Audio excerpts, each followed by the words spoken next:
Well, Flipmas came early in Blacksburg, and James Franklin was the pseudo Santa Claus, as Virginia Tech has some late fireworks on National Signing Day, rounding out a currently number 22 ranked signing class. As we welcome you back into another edition of Kolby's Corner on December 3rd, year of our Lord 2025.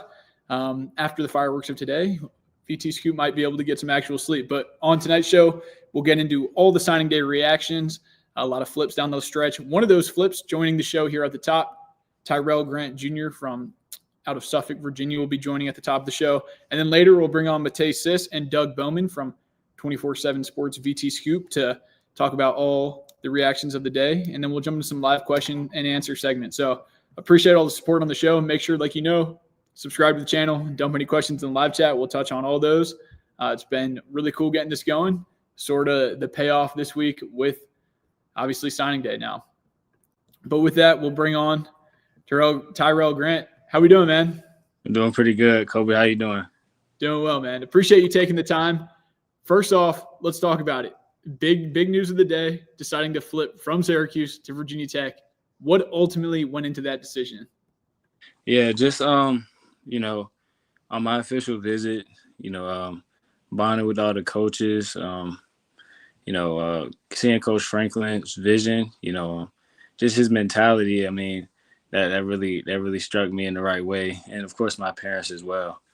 Just how he's, carrying Virginia Tech as a whole, and, all the students are well enveloped in the culture of Virginia Tech. I mean, that's something that stuck with me and my family the most. So biggest thing is, relationship building within that week. It felt really good, and I ultimately just went with my heart. How hectic was it for you down the stretch in those last couple hours? Obviously the last couple of days, but obviously it's a massive decision. How just hectic was that process? Yeah, a lot of phone calls, a lot of going over the board, going over pros and cons again with my family, speaking with my agent, Coach Keith Willis, just ultimately, seeing what was best fit for me.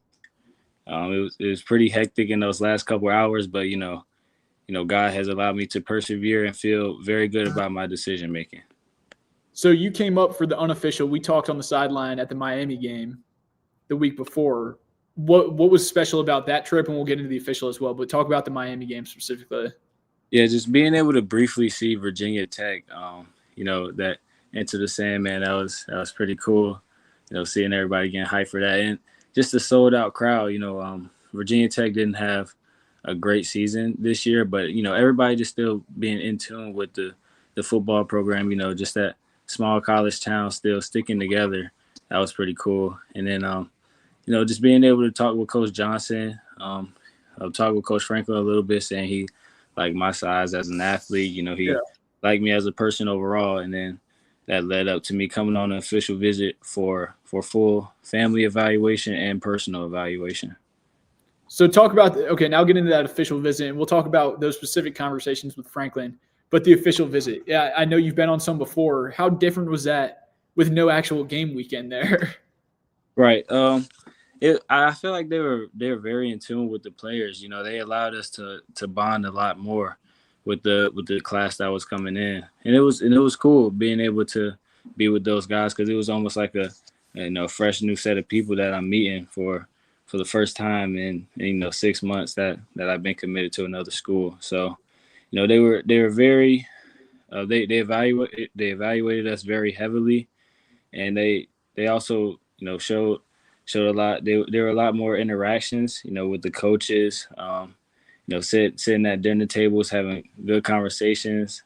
Even my mom and dad, they were in a spades match with some of the coaches while we were up there. So just spending extra time bonding with the family and with the players overall.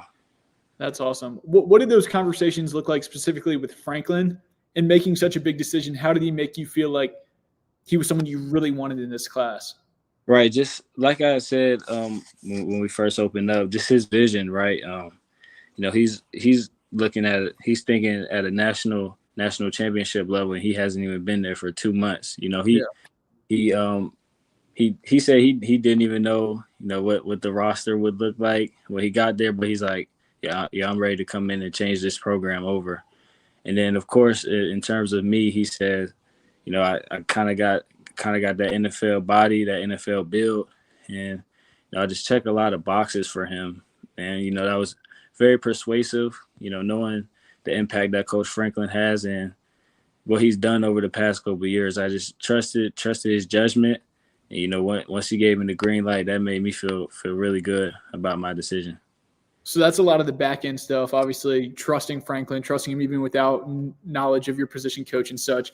How about the position you're playing? Obviously you played quarterback in high school, probably project as a DB. What did those conversations look like?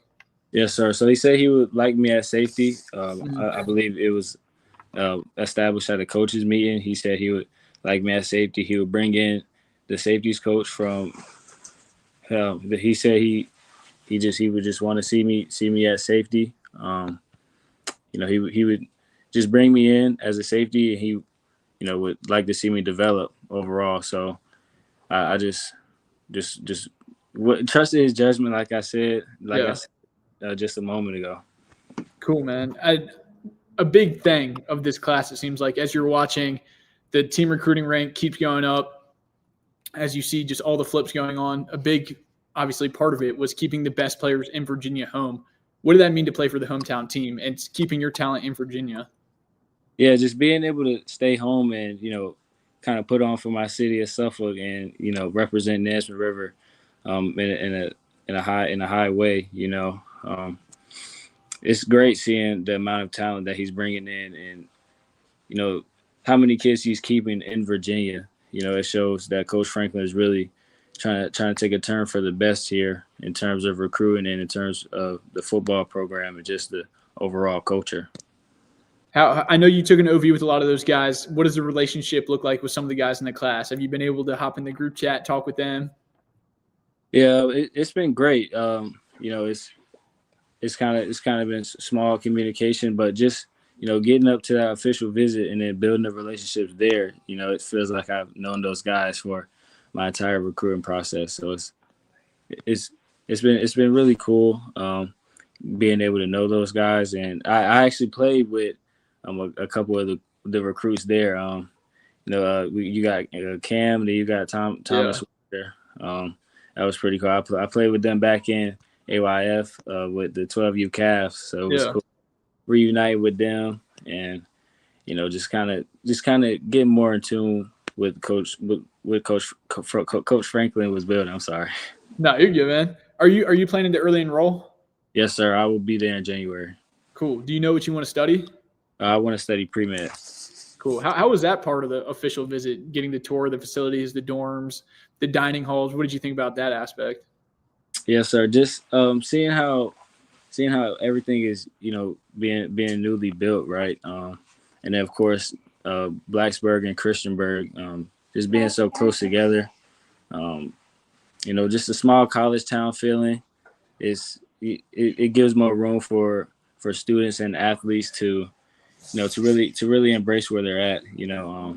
Blacksburg being up in the mountains. Just everything, like the buildings being all together, then the athletic facility not being too far.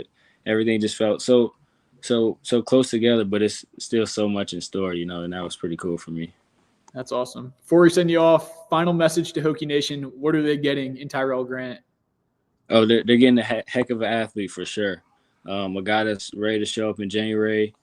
He's ready to work.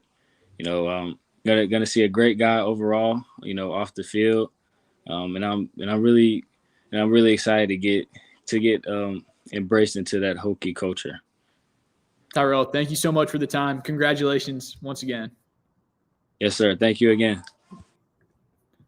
That was 3-star athlete, projects at safety, Tyrell Grant Jr. out of Suffolk, Virginia. Very impressive young man. Obviously, a very, very big decision coming down the stretch, but someone who is very dynamic, close to 40 invert.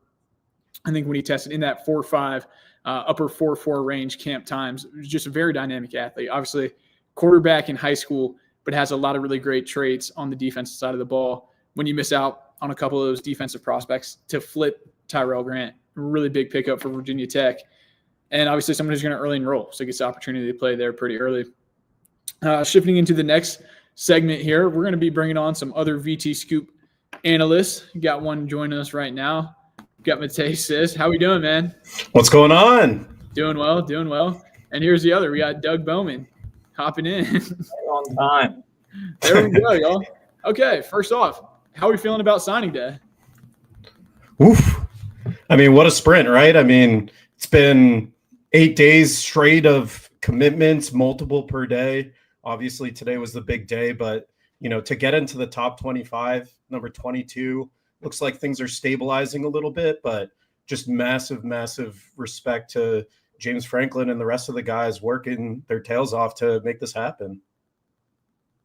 Doug, what'd you think? Yeah, I mean, the last 2 weeks really have been delivering in every sense. Most blue chips Virginia Tech has ever signed in one recruiting class, tied for the most with 2019. I don't know that you could ask for a better kind of start to the James Franklin era when you start pulling in what is the best recruiting class in recent Virginia Tech history.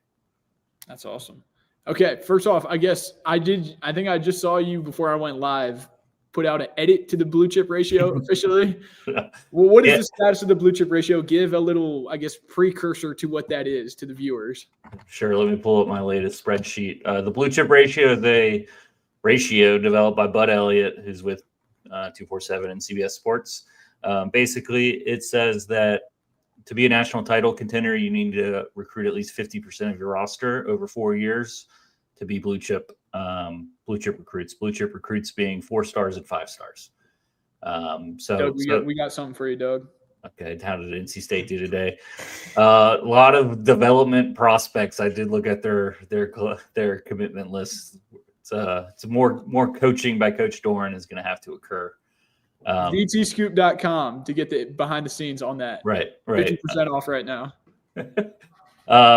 So the little snafu I found in my spreadsheet was some math errors that was inflated Virginia Tech's numbers just a smidge, but the storyline holds. Virginia Tech's projected blue chip ratio right now is 21.18%. That's up 6.06% from 2025's blue chip ratio. That's the single biggest 1 year over year jump as it stands right now in Virginia Tech history. This is the third highest the blue chip ratio has been for Virginia Tech going back many years, but they're still chasing 2020 as the recent high water mark at 23.33%. So if you're recruiting around what Virginia Tech did today, which was 8 blue chips in a class, you'll probably end up over 4 years a little short of the 50% mark that you need to be a legitimate national title contender according to the blue chip ratio. So a little more work to be done like in the future years, but you can't argue with tied for the most ever. Doug, I'm trying to pull it up right now. We have some people asking in the chat what Alabama, Georgia, some of those comparable blue chip ratio. Alabama's at an 89% this year, Ohio State 89, Georgia 84, A&M 82, Oregon 78, Texas 78, LSU 73, Notre Dame 73, so on and so forth. That's sort of where those elite teams are for perspective as we fill up the chat. Yeah, and just there's not been a national title winner yet who has had a blue chip ratio under 50%. So was the closest Michigan? Michigan was the closest. Yeah. I have that up. Florida State was at 53% in 2013. Michigan was at 54%. Clemson was at 52% in 2016. So you could do it. Most teams, especially lately, like Ohio State in 2024 is 90%, which is why they won the national title. But lost to Michigan. But Bud's thing is like you've got to be at least above 50% for me to even consider you as a national title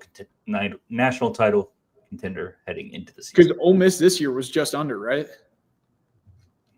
I just close it out, but I'm pretty sure like Ole Miss, even a team that obviously before Kiffin left and made the playoffs, was still under that threat. Yeah, they were under the threshold. I think they just missed out with like teams like South Carolina, and so that's interesting of note. Matej, I'm gonna flip to you now. 17 days since Franklin's been here. 8 days ago, you're at 124 to go to 22. Obviously, the relationship with Penn State, but like, put that into words. Like, how does that get done? You only bring a handful of staff with you. Like, what a job by them.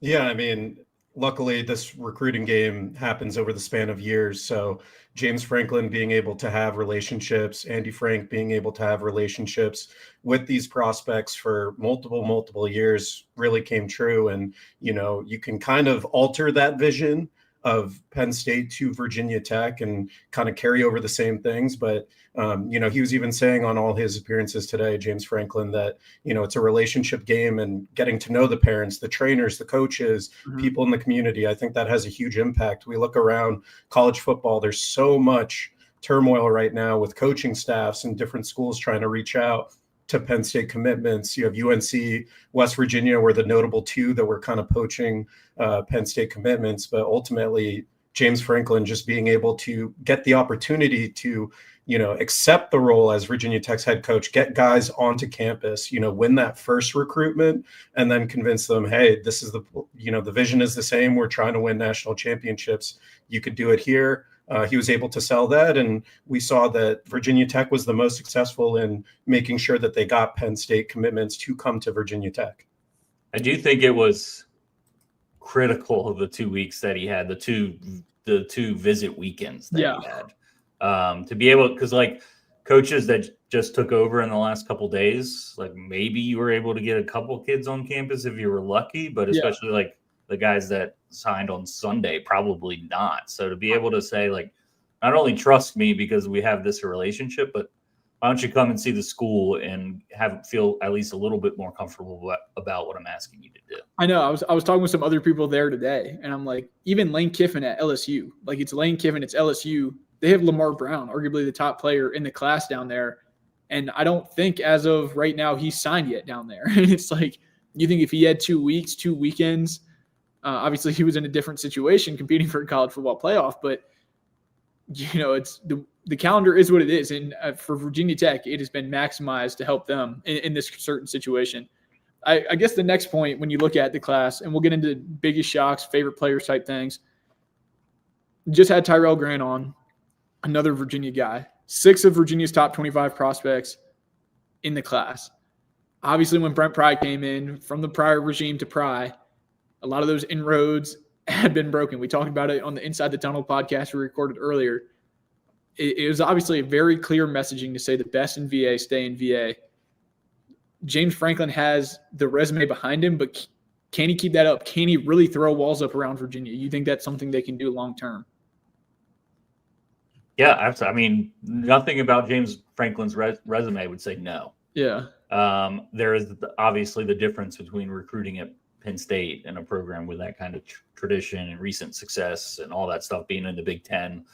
It makes it a little different and maybe a little different of a challenge for James Franklin. But as far as like relationships and track record in the Mid-Atlantic and in Virginia specifically, I mean, he's owned the state Virginia Tech has been trying to break through against Penn State for years and years and years because of James Franklin. So like, I don't see, unless you just go 6-6 again and again, like Pride did, like, I don't see any reason why his success wouldn't translate in the state of Virginia.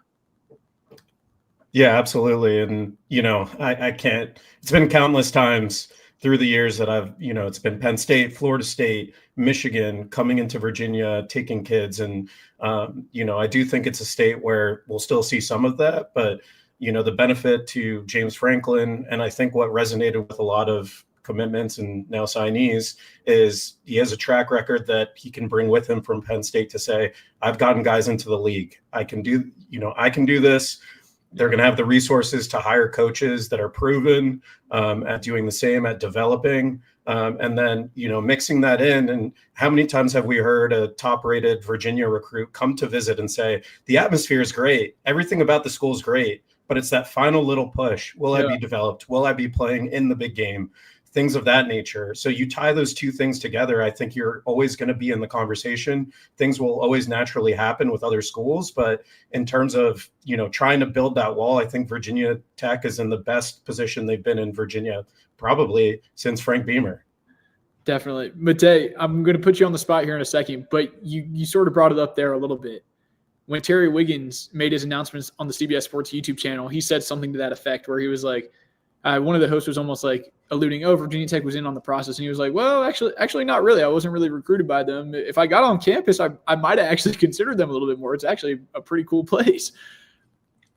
For you, what was maybe the biggest shock or commitment as it came down the stretch that you were the most nervous about with other shooters coming in? There's definitely a couple. I think probably the latest one would be Amari Polidor. Yeah. And I know we'll probably talk about him later, but I think people don't realize how close it was between, Virginia Tech and Colorado down the stretch. And when you have someone like Deion Sanders, who's done it at the highest level, and he's saying, I want you to be our cornerback, I think that's a pretty convincing take right there. But again, we talked about those relationships, building them for so many years now. I think ultimately being able to sell that vision at Virginia Tech was huge. And not only that, but you kind of look at Virginia Tech and they did well in a lot of areas. I think late in the day is where they really started to address the secondary. And I think he's a big piece of that. 100%. Doug, when you look at the class, who's someone that jumps off the page at you? Is it composite 4-star Davian Brown, T-Ron Richardson? I'm naming guys close to the Richmond locale, throwing you softballs. But who stands out to you as someone not everyone wants to see who's going to play as a true freshman. Who's someone top end that really jumps off the page for you? I think we talked about this earlier, but it's Wiggins. Yeah. We were talking best linebacker recruit that Virginia Tech has landed since probably Tremaine Edmonds. Yeah. Dax was another highly rated guy, but Wiggins feels a little bit higher than what Dax was, and also like a Penn State linebacker. Like just that pedigree that they have is really impressive. And then you add on the fact that Virginia Tech has just struggled so much at linebacker for the last several years. That's like, I don't know if he's a day one guy and an immediate contributor, much less a starter. Especially if Tech is going to address that in the portal a little bit. But that's one coming from Penn State where they churn out linebackers and good linebackers. To add at the very top of your class a linebacker is one that you get like that's a big hole that Virginia Tech has needed to fill for a really long time. Yeah, he's someone that when you look at his frame, even to play the outside linebacker position, if he slots in there, which it sounds like, he's still going to have to add to his frame when he gets to school. I think he plans to early enroll, though, so every high school kid's going to have to change their body, get there. But his measurables, that's why you get ranked that high. It's obviously on high school performance, but you have to go run a good speed because it's projecting forward. And he's a very, very good athlete. I feel like I say that a lot, but he is obviously ranked that high because all his markers are in that top echelon. Both of you guys, let's talk a little bit about this offensive line. I know you lost the decommitment of Ace Hamilton, but 7 guys. When you looked 2 cycles ago, you brought in 5 over 2 cycles with Ron Crook. A couple of those guys have already phased out or been processed out of the program. To bring in 7 in one cycle, a 4-star guy, Thomas Wilder, Hazuga as the interior guy, Terrell Simpson, who is a beast. I know some of the height weights are not updated on 24/7, but he is a Goliath. Obviously, Marlon Bright, Purgatory coming from Penn State as well. You have Buddy Wegnum as well in the class.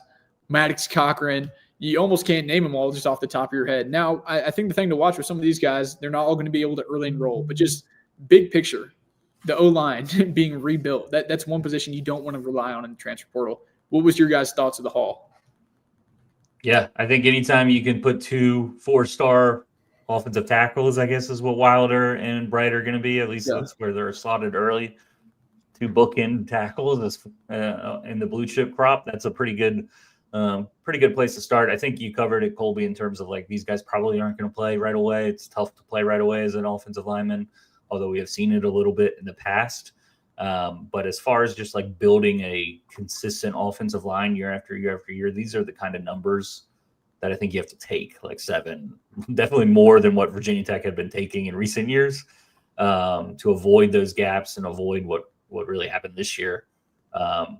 You just need those numbers, and it's a little helped out by like the lack of a scholarship cap on every class and a 105 scholarship. Like you can take those numbers that you need to really stock those rooms. So I thought it was obviously much needed. I don't think you'll see quite the impact from them this year, but looking further down the road, it's a great building block for we're going to compete every year because of the offensive line.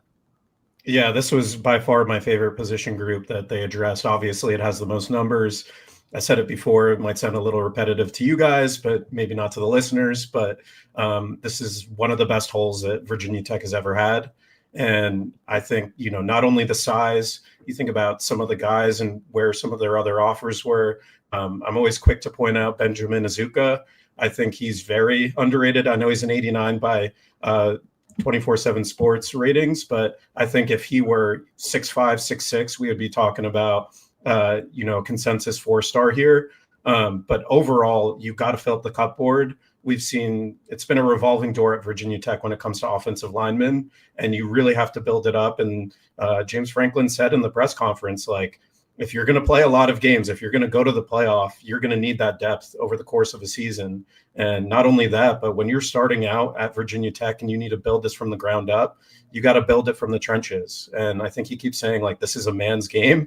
And you can see that by the height and weight of these guys and, some of the competition levels that they're playing at. So I think really good job to address that and get a lot of guys that are willing to compete. So this is a little bit of a theoretical. If you could add one more position group to the class, what would it be and why? You got one quarterback, another skill guy. I know they were trying to flip a couple wide receivers late. We'll touch on that. Probably look at defensive tackle. Is there one in the class? Tyron. So one. All right. Tyron Richardson. Yeah. So, that same kind of thing that we were talking about the offensive line recruiting recently. It felt like Virginia Tech has just always been trying to catch up at defensive tackle. And they've recruited some good prospects in recent years, Gerard Johnson and Emmett Laws and all that stuff. They got Witherington too. And Witherington. Okay. So a couple guys. I still don't know if that's enough. And I know they got a couple defensive ends that, you grow into it and see what happens kind of thing. But that's those. I felt the last few years we're constantly talking about being short on the offensive line and being short on the interior defensive line in terms of depth. They had Aeneas Peebles and Gilliam and Copeland this year and stuff. They had enough top end talent, but it was just a question mark that they're going to need to address. Clearly they did a good job overall. I think they're going to keep addressing that. James Franklin keeps talking about the offensive line and defensive line, offensive line and defensive line. So if you gave me a free pick, I'd probably go there. Yeah, I would say just to pivot off of that, I completely agree. But I think if you added one more safety, maybe one more wide receiver, just to round things out, obviously Fat Rat Brown being the one wide receiver. I know Virginia Tech has a lot of guys there, and we'll see what conversations look like over the next couple weeks and who kind of comes back and what they'll search for in the portal. But also in the secondary, having guys at safety, I think there's going to be a lot of question marks there. Looking at the roster right now, who's going to slot in? Obviously, another key place that you're going to look at the transfer portal. But to bring someone up and really have a development cycle, like we saw with Quentin Reddish, what that could look like if you hit on a safety.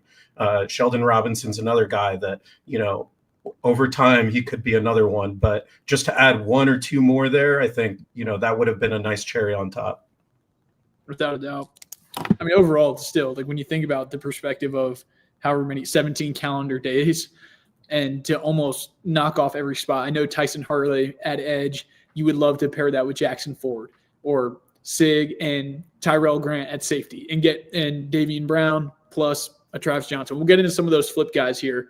But overall, 22nd ranked class, when you think about what even in the prior era was happening, pretty preposterous to do, was emphasized, 2 years of work in 2 weeks. With you guys, we touched on this a little bit earlier. I know we're going over some of the same topics, but as you're going down the stretch, which guys were you watching where you had latest intel and you're like, Virginia Tech's in it, but they just couldn't get it across the finish line?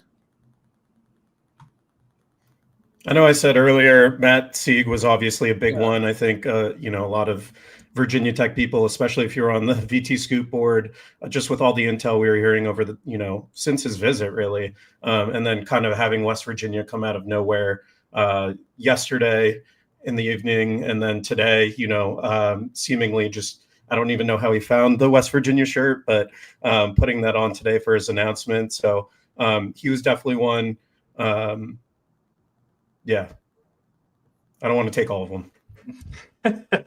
My guy was Jackson Ford as a premium position at defensive end. Anytime you can add a 4-star guy there, like that was the guy that I was hoping they were going to close on.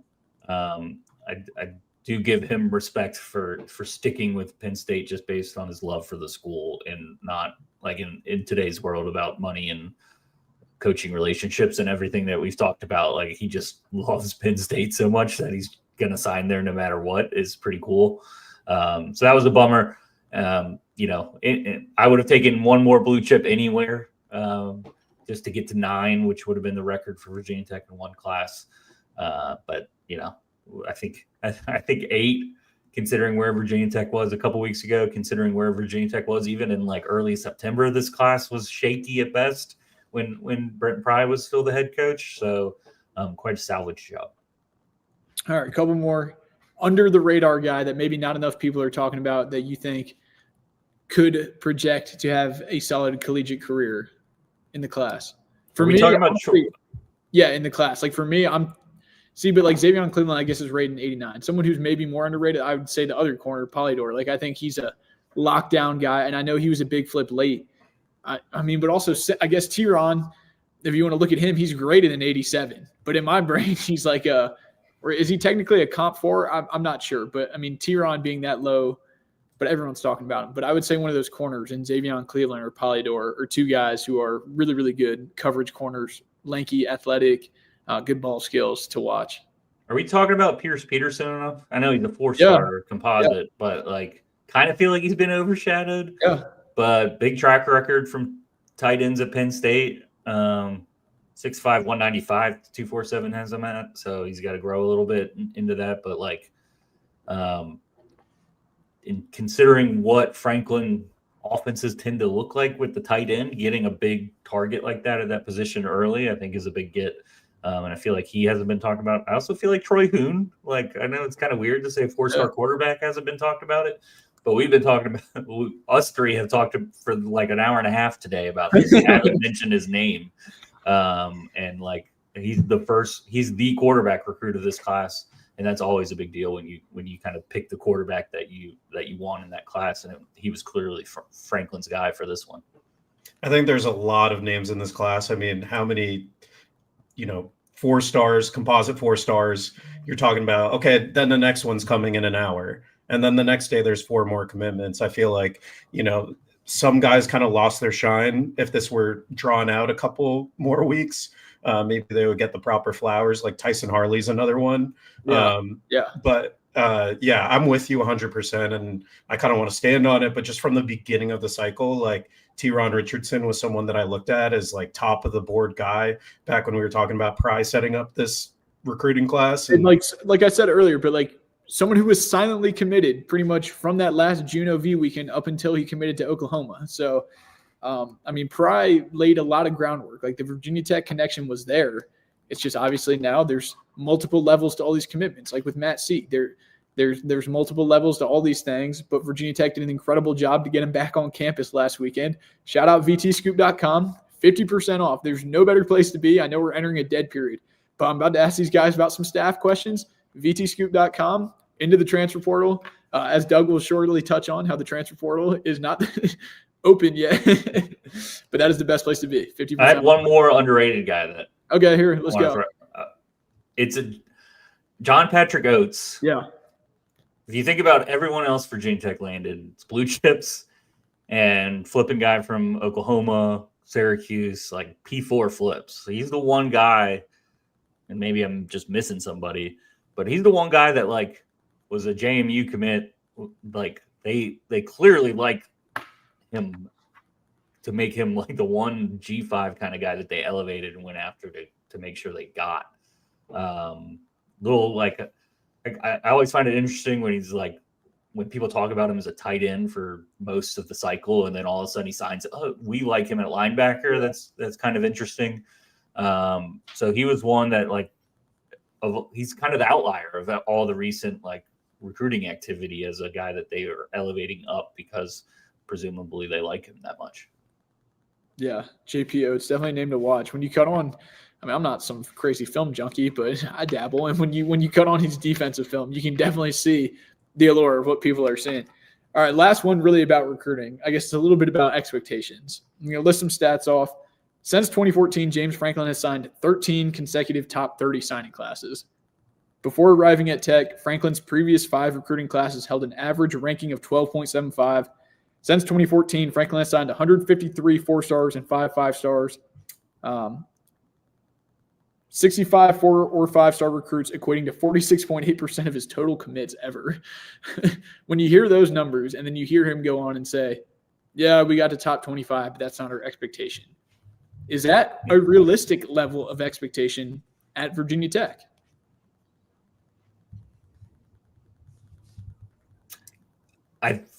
It's so hard. Like, I buy into his belief in himself and what they do and all that stuff. I buy into the funding that Virginia Tech now has to go do that he made part of that negotiation. The track record speaks for itself, all that stuff. Top 25 sounds pretty good to me. Like, considering Virginia Tech has never recruited at that level consistently, or haven't for a really long time. I was about to say, it was like 2012 and 2013, I think, in the 24/7 Sports era, is back-to-back 21st classes. And then it would waver in that mid-range, but it really hasn't been – like when you say the last 5, 12.75 average ranking. Look, if we're playing a helmet game, and I know Penn State is in the cellar right now, so that's going to be accounted for, but is that like – look, and I know the funding numbers are there. It just seems like that number is – very illustrious. Yeah, I would agree. And I think you also have to think, I'm not even thinking about the overall landscape here, where you're going to have your natural blue bloods taking up the top 10, top 15. But when you think about the ACC in general, it's how is Virginia Tech going to stack up against Miami, Clemson, Florida State? Are they going to be that 4th team every single year? Can they compete for that 3rd spot? Is, a team like Louisville, are they going to come into the mix, or SMU? I think there's a lot more parity now that, you're seeing guys, I think, the number 1 overall quarterback went to Houston, number 2 went to Vanderbilt, more and more of that kind of stuff is happening, which will kind of skew, they're not going to the Georgias or Texas A&Ms. But I do think, he showed today that he was able to do this in a short amount of time. And granted, he built up the rapport with the recruits for many years, but I do think top 25 is definitely the expectation. And, teetering on that top 20 edge, I think right now is what I'm foreseeing for future classes. Yeah. Yeah. I was going to say like top 15. And by that, I mean like 14 or 15. You just like go through the blue bloods, like Matej was saying, like Bama, Ohio State, Georgia Tech. Like, you can very quickly get to like 8 or 9 programs, 10 that are just like, I don't know. That seems like tough sled. Yeah. A lot more parity in the sport. I think Bud Elliott made a really good point on the CBS Sports college football show when they were going live for the signing day coverage. And you talked about in the ACC, Miami's shown the ability to pretty much stay up there. If Cristobal's there, I don't see them really shifting. Florida State is obviously in a very precarious situation with their head coach.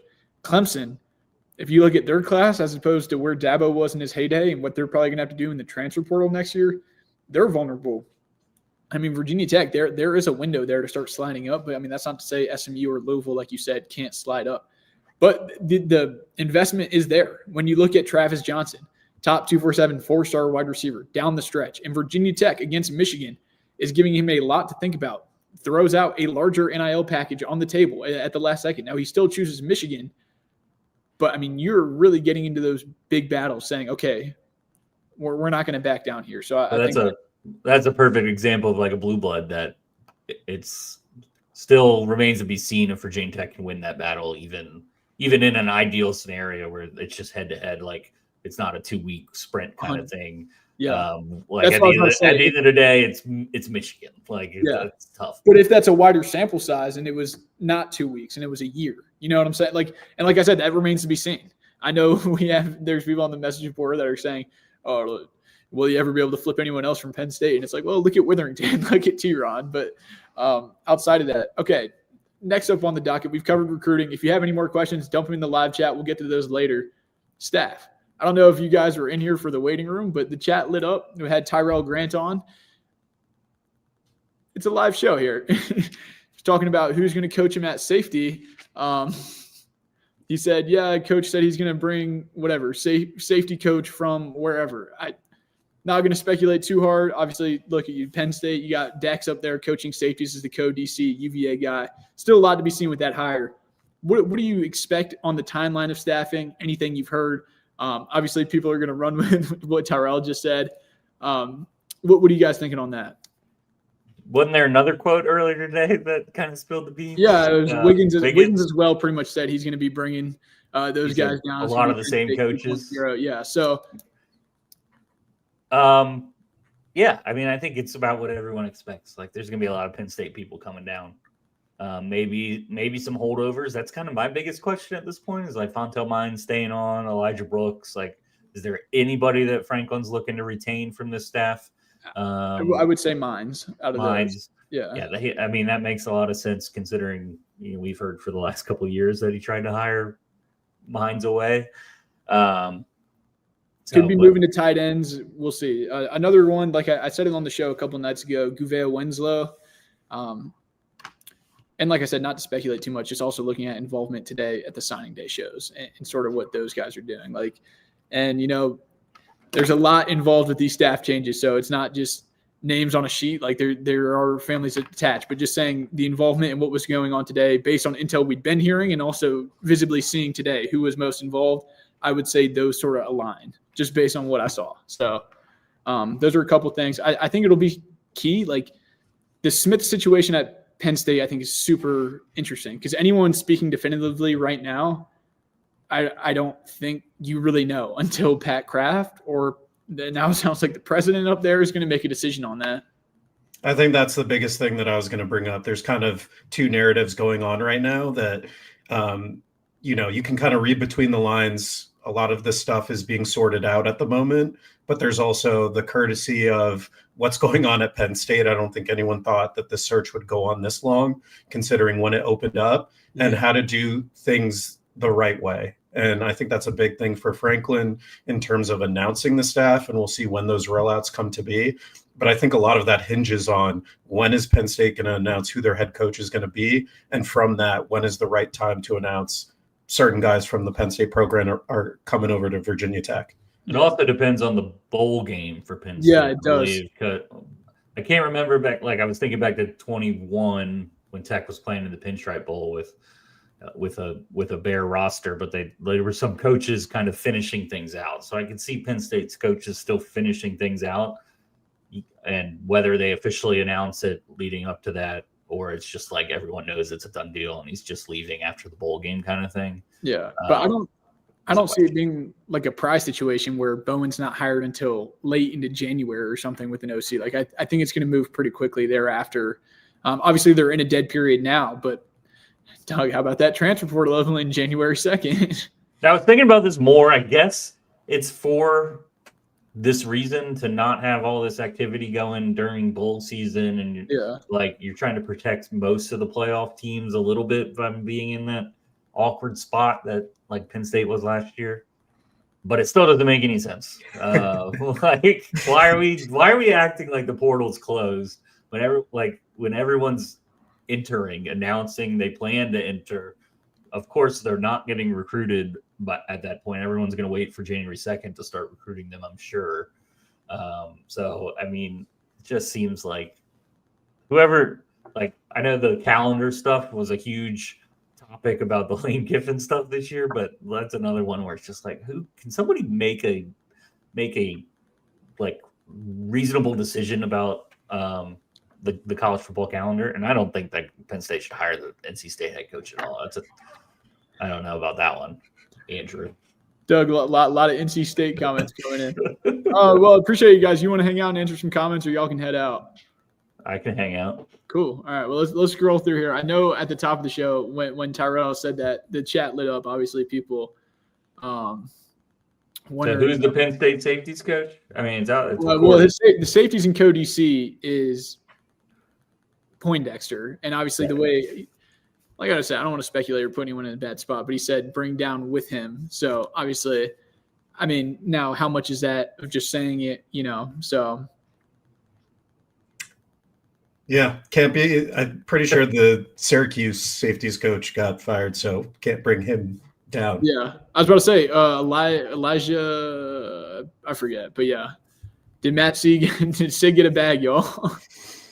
The writing's clearly on the wall there about what happened. Yeah. I mean, did you say West Virginia took 40 recruits? I think they're at 45.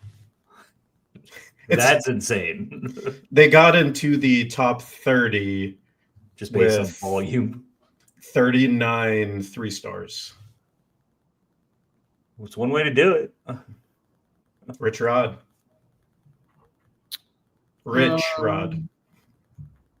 What do we got? Blue chip ratio questions.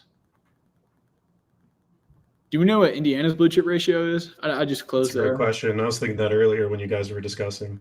Well, because I can't imagine it's.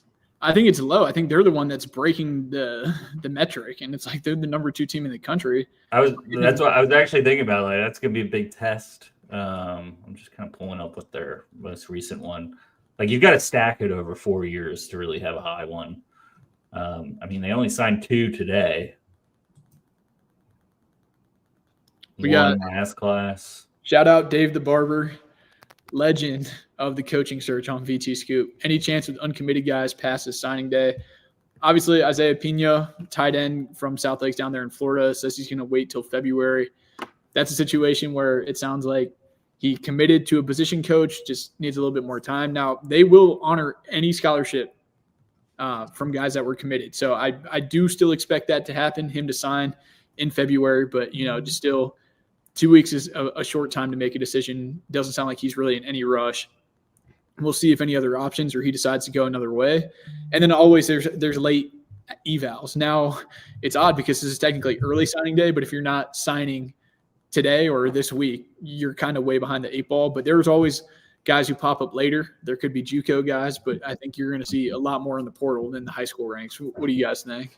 I agree. I think it's going to be predominantly portal. If there's maybe 1-2 guys that, somehow comes onto their radar, why not? But otherwise, it's portal focus from here on out.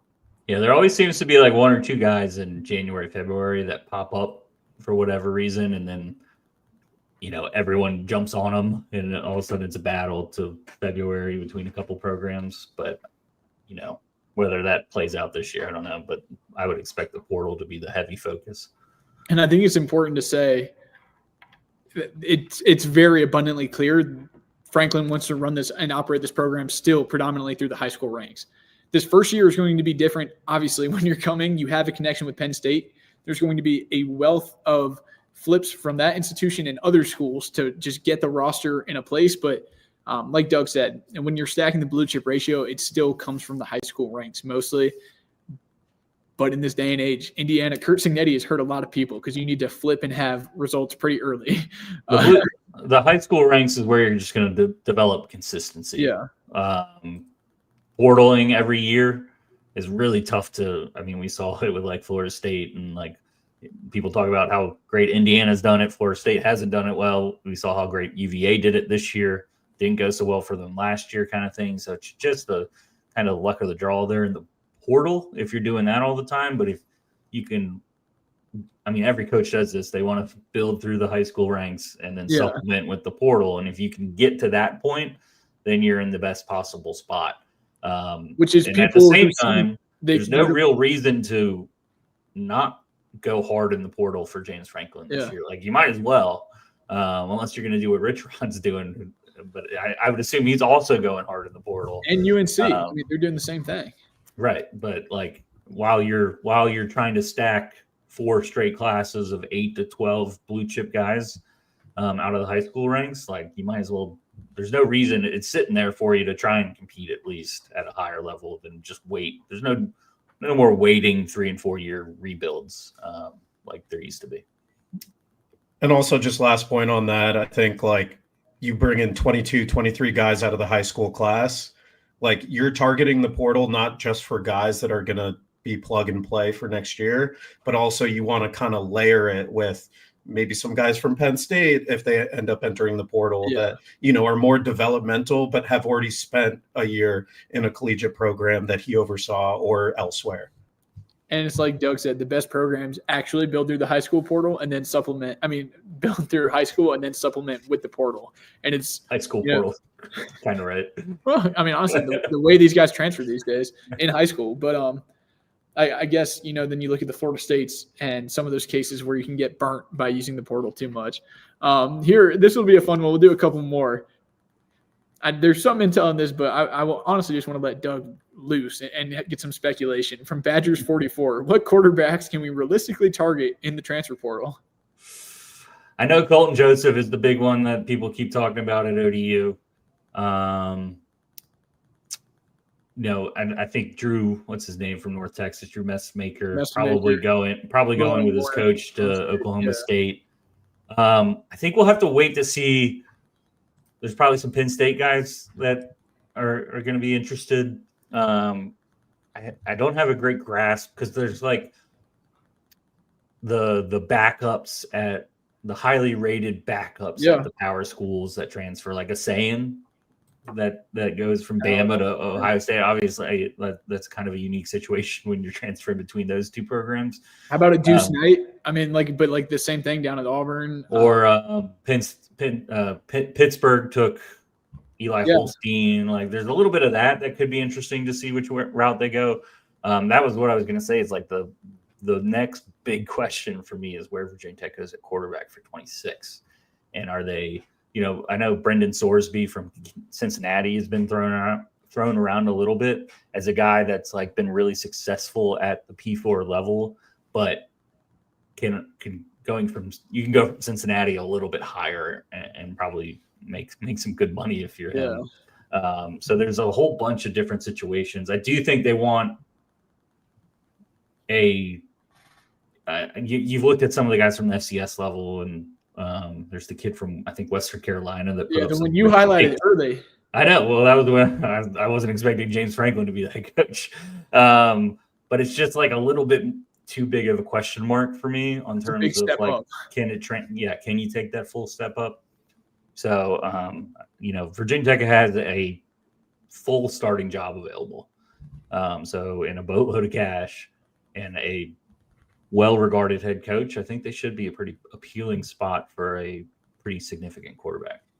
I don't know if Bo Pribula would be someone that looks to enter the transfer portal. Obviously, a lot of ties there. But I think what's also interesting is, Virginia Tech is going to outsource the offensive coordinator role. And I know there's some smoke out there about some different places. And I think a lot of these situations, there could be a package deal. So I'll just leave that there. There's so many different pathways for quarterback recruiting. You talked about the package deal. We've got the highly rated backup at a blue blood.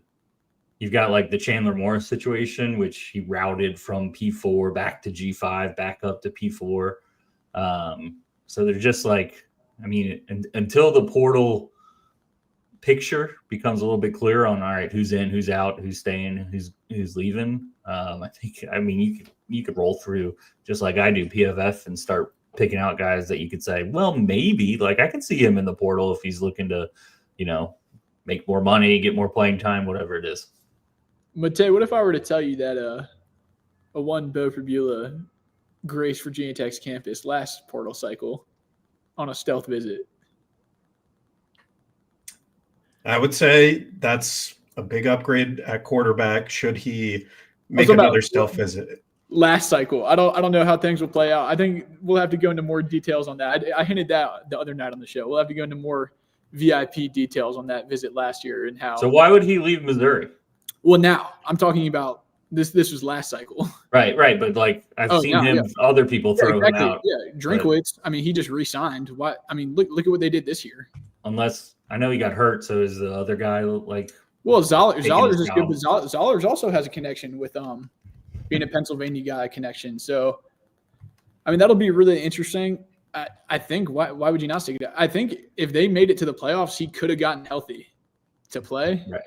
I mean, Yeah. it looked really bad, but it sounds like they avoided catastrophe. And I know people will point at completion percentage and different things. I think winning in the SEC, no matter, I mean, look, you can look to the Matej, and his stats have sort of fallen off, but they've still been able to win, albeit ugly on offense. It's like if you're winning at a high level. The one thing about Franklin that I think he's had a pretty good track record with quarterbacks. Not like exceptional quarterbacks, but just like pretty darn good ones. Like Aller, I know they've soured on him of late, but like McSorley, Sean Clifford, Hackenberg, like Aller is a quality quarterback. there's a lot of like pretty darn good quarterbacks. Like nobody elite, nobody like top flight quarterback, Heisman Trophy contender type guy, but like he's done a pretty good job year after year over several different coordinators. Like he changed coordinators a decent amount of Penn because State. they went on to be head coaches. Like his tree, he actually has a tree, you know. And like he was still that progression was still pretty consistent over there. So he seems to know what he's looking for and be able to identify it. Someone who's at least above average to legitimately good. Yeah. McSorley's quarterback coach up there. It'll be interesting to see what they do there. If they bring a OC to be the quarterback, they have a walk around, like you've talked about, Doug. Just some more we'll try and touch on before we get out here. What's the news with the cornerback from Michigan? If you're talking about Andre Clark, he signed with Michigan. I know there was smoke there at the end, but they both got Travis Johnson. I was confusing him with his brother, as well as Andre Clark, committed in the Michigan class, signed, sealed, delivered. Andrew's talking about Colton Joseph that Doug brought up. I think that's one. There's obviously smoke there. There's a connection. It's just what options you have, what other options come open. That's why I think you got to wait to see what the market, the full market. I think Franklin would wait to see what the full market or full portal picture looks like at quarterback before pushing all in on Joseph. What are your guys' thoughts on Wilson here? I don't know if next year's schedule is the perfect time to play. Are you talking about a freshman quarterback or just like freshman early against, let's say, a VMI if that stays on the schedule?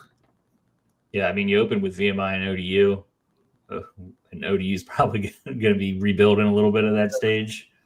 So early on, but then 9 ACC game schedule. I don't think you're going to purposely play true freshmen just to play them. Yeah. Yeah. The only situation is if you're a big in a game, but otherwise, like, I mean, this is an accelerated clock for Franklin too. Like he's got to deliver results, and that's playing the best guys available. And he's incentivized to do it when you write the contract in that way. Like I said, it's a team friendly deal until you go and prove it. You're sort of betting on yourself. So, got Andrew talking about CJ Bailey. Any thoughts there? I like him if he goes. Yeah. That's another guy though who's in the P4 and might take the jump to. I know where the money is and everything. And he's the type of situation that it would make sense for him to go, where like kind of seems like he's hit the ceiling, they've hit the ceiling there. I mean, it's the Dave Doran ceiling that they've been at for years and years and years. People jump in his ear about that, and that's the kind of like same thing with the Cincinnati quarterback, where it's like, yeah, you're good at NC State, but you have an opportunity to go up another level. All right, let's check through here. Someone talking about whatever. All right. That'll be the show for tonight. Thank you guys so much. Got Doug Bowman and Matej says at VTScoop. Any closing thoughts on signing day, staff, next couple weeks, transfer portal, anything else you guys want to touch on before you're out of here? I was going to say it's a good time to kind of reflect and relax, but like it's just going to still be an acceleration from here. Like you get tonight, obviously it's good to get, the signing class done on the first day. I think it's pretty much standard everywhere across the country. But yeah, I mean, all systems go. I'll be interested to see when the current roster starts making decisions. And you start hearing about those announcements one way or the other. Yeah. And Clearly, Franklin's going to be making some. Maybe they have to wait a little bit for a full staff to get in there, which, like I was saying, or maybe that's the true reason for January 2nd. But that's a big question, because that's going to open up holes. Yeah. Keep some kind of more full than you would think. I know we talked earlier about like the running back position is an easy one to diagnose, of like bring back Marcellus Hawkins, bring back Jeff Overton, add Mickens, and there you go. There's your 3 running backs for next year. So I think people who were saying Mickens, I don't know if I touched on this in the podcast earlier. He's a very talented player. You can play pretty early at running back. I think he's going to have to transform his body. And I've said that so much. I feel like I said transform his body. But he came in not exactly the profile they thought. I think he's going to have to, like Jeff, if Jeff didn't get hurt, that was someone where he came in, top flight, like ready to roll. And then obviously he got hurt and he still got back on the field. Mickens, I know he's a comp 4-star guy, still has the tools, but he might have to do something. I think you're probably still taking a running back out of the portal just to be safe and sure. Yeah, because what do you know? It's Hawkins. Like you touch on it, and I'm skipping points, and now we're getting more comments. But what happens with Hawkins? These exit meetings are happening right now. They've been happening throughout the week, but at the same time, we're trying to land a class. But you said January 2nd is right around the corner. These kids have finals. They go home, and then the portal's open, and you have to know who you're going to keep. It's tough but fair. There will be some people that know they're leaving, some people that have the option to stay, exactly, and some people that know they're staying. Yeah. So it'll be interesting to see all that shake out. Got a couple more here as they're rolling in. Any chance, for this question from Hokies Daily, any chance of next year's starting quarterbacks on the roster? I think across the board, we're all firmly. I don't think any of them are going to be a Tech. I think Keldon Ryan and AJ Brand. Now, will they both be listed at quarterback? I could see them all just go chase playing time at this point. It could, for sure. Like I said, these exit meetings are happening, and the best place for the latest intel on that is VTScoop.com, 50% off. I think Pop Watson definitely is going to go chase playing time at this stage of his career. That makes just way too much. And he needs to. Yep. Yeah. This is always good mantra from number 1 Hokie, feed Jeff. They're late, and even in the UVA game behind a patchwork offensive line, he was able to make some stuff happen. I'm glad I didn't have you guys on for the recap for that show. Glad I wasn't on it. Oh, man. All right, that'll do it for tonight. For Doug, Matej, thank you guys so much. In a hectic day, honestly, it's been a hectic week, but, when things were getting hectic, gave Matej a ring today, brought me back down, and now he wraps up the day on Kolby's Corner. So grateful for y'all. Matej, is this your first time on the corner? Yeah, I was about to say it's his debut. I was talking to the man, Evan G. Watkins. Oh, God, we're tied. We had the week 1, South Carolina. Kolby doesn't. Oh, my gosh. On the field at Mercedes-Benz. Wow. That's the debut location. That was one of our first shows ever, I think. That was a couple months ago somehow. Man. Can you believe it? I was talking to someone it was the Miami game, and they were like, is Matej going to come here for this? And I was like, well, maybe if the season went a little bit differently. Yeah. I was like, I saw him in Atlanta. Oh, man. And I was like, I'll see you again. And here we are. No bowl game this year. Oh, man. Well, that's classic. Well, thank you guys so much for coming on. Make sure to subscribe to the channel. It's free, so we get more content, so we can lure Doug and Matej back on the show. Subscribe. It's free, so you can break me out of this corner. Subscribe. Like the video. Go over to VTScoop.com for all the insight. Have a great rest of your week. Merry Flipmas. We'll catch you in the next one. Stay warm. It's freezing here in Blacksburg. Have a great night. Enjoy some conference championships this weekend. God bless.